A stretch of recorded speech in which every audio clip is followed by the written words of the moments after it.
గజ్వేల్ పట్టణంలోని MLA camp కార్యాలయంలో BRS Gajwel నియోజకవర్గ ఇన్ఛార్జ్ వంటేరు ప్రతాప్ రెడ్డి మీడియా సమావేశం నిర్వహించారు. ఈ సందర్భంగా ఆయన మాట్లాడుతూ, ఢిల్లీలో నరేంద్ర మోదీకి వ్యతిరేకంగా వేలాది మంది విద్యార్థులు పోరాడుతుంటే అటు ప్రధాని ఇటు ప్రతిపక్షం పట్టించుకోవటం లేదని, విద్యార్థులపై లాఠీచార్జ్ చేస్తే ప్రధానమంత్రి ఏం చేస్తున్నారు? ప్రధానమంత్రి ఇంటి ముందు ప్రతిపక్షం ధర్నా చేస్తే ఇంటెలిజెన్స్ ఏం చేస్తుందని ప్రశ్నించారు. ప్రధానమంత్రికి ఆ పరిస్థితి ఉంటే ఎలా అని ప్రధాన ప్రతిపక్షంతో కుమ్మకే ప్రధాని పనిచేస్తున్నారన్నారు. దేశంలో 30 కోట్ల మంది యువకులు ఉన్నారని, వాళ్ళంతా ఒక్కటైతే కాంగ్రెస్ బీజేపీ పార్టీలను తొక్కేస్తారన్నారు. ఒక బడ్జెట్ కి 40 లక్షల బడ్జెట్ ఉంటే ఎంత అభివృద్ధి చేశారు? హిందూ మతం పేరుతో హిందువులను రెచ్చగొట్టి ఓట్లు బిచ్చమడుగుతున్నారు.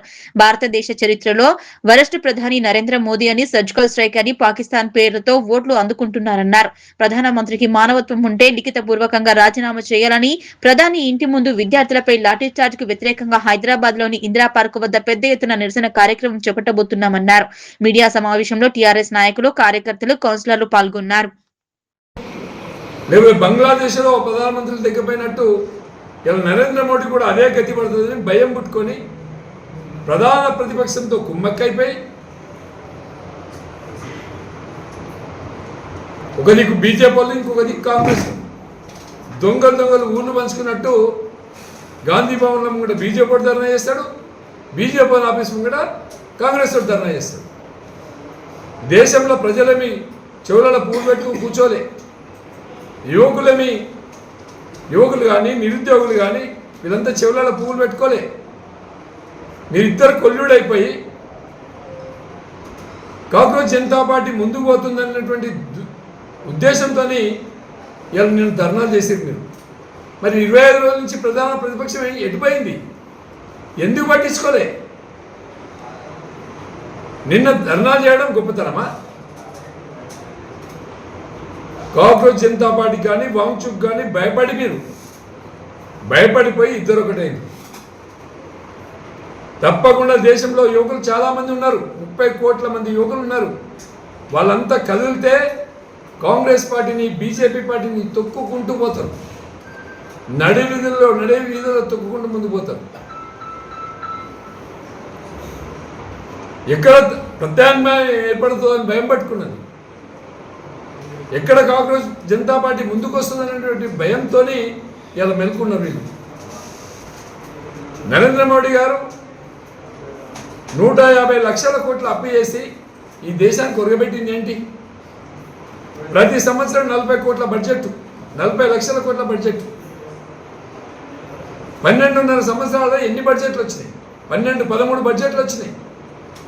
ఒక బడ్జెట్కి 40 లక్షల కోట్లు, 150 లక్షల కోట్ల అప్పు, దాదాపు 600 లక్షల కోట్లు నరేంద్ర మోడీ గారి కంట్రోల్లో ఉంటే ఈ దేశంలో ఒక రిజర్వాయర్ కట్టినావా, ఒక ఇండస్ట్రీ తెచ్చినావా, ఒక ఆల్టర్నేట్ రోడ్ వేసినావా, నిరుద్యోగ వ్యవస్థను నిర్మూలించినావా, పెంకుటిల్లు లేని దేశాన్ని తయారు చేసినావా, పేదరికం లేని దేశాన్ని తయారు చేసినావా? ఏం చేసినావు? ఏం మరుగబెట్టినావు? ఏ దేశంతో నీ కాంపిటీషన్? ఎక్కడా కాంపిటీషన్ లేదు. ప్రతిపక్షాలని బెదిరించాలా, ఈడీ దాడులు చేయాలా, ఐటీ దాడులు చేయాలా, పనికిరాని కేసులు పెట్టాలా? దరిద్రమైనటువంటి ప్రధానమంత్రి ఈ దేశాన్ని దాపరించింది. రాముని పేరు చెప్పి ఓట్లాడుకుంట్రీ, పాకిస్తాన్ పేరు చెప్పి ఓట్లాడుకుంట్రీ, సర్జికల్ స్ట్రైకులు చెప్పి ఓట్లాడుకుంట్రీ. కానీ దేశంలో ఉండే యువకులు ఆలోచిస్తున్నారు, ఇలా ఈ దేశానికి ప్రధానమంత్రి 12.5 సంవత్సరాల కాలంలో చేసింది ఏంటి అని. ప్రతి వ్యక్తి కూడా ఆలోచించాలి. దేశభక్తి అంటే రాముడిని మొక్కు, దేవుడిని మొక్కు, ఓకే. దేవుడికి దేశభక్తికి సంబంధం లేదు. రాముడి పేరు చెప్పుకొని ఓట్లాడుకునే దౌర్భాగ్యం బీజేపీ వాళ్ళది. అధికారంలో ఉంటే ప్రజల కోసం పనిచేయండి. మీరు చెప్పిన 15 లక్షలు ఎక్కడ బాయ్? మీరు చెప్పిన 2 కోట్ల ఉద్యోగాలు ఎక్కడ బాయ్? ఈ దేశానికి ప్రధానమంత్రి మార్క్ ఏంటి? బీజేపీ నాయకులు చెప్పాలి, దొంగలు కాంగ్రెస్ వాళ్ళు చెప్పాలి. స్వతంత్రం వచ్చి 85 సంవత్సరాల కాలంలో కాంగ్రెస్ బీజేపీ ఢిల్లీలో ఉండి ఒరగబెట్టింది ఏంటి? ఇప్పటికీ సకల సంపదలు కలిగినటువంటి భారతదేశంలో దరిద్రం కొట్టుమిట్టాడుతుంది. పెంకుటిల్లు, పేదరికం, నిరుద్యోగం, అవినీతి, అక్రమ సంపాదనలు వెల కట్టలేనన్ని ఉన్నాయి. ఇప్పటికైనా ప్రధానమంత్రి గారు నీకిత మానవత్వం ఉంటే ఆలోచించి నువ్వు రిజైన్ చేయాలి. ఫస్ట్ ఈ దేశ రక్షణ కోసం రిజైన్ చేయండి. యువకులు చాలామంది ఉన్నారు, ముందుకు వస్తారు. కాబట్టి మేం రేపు ఇందిరా పార్క్ దగ్గర,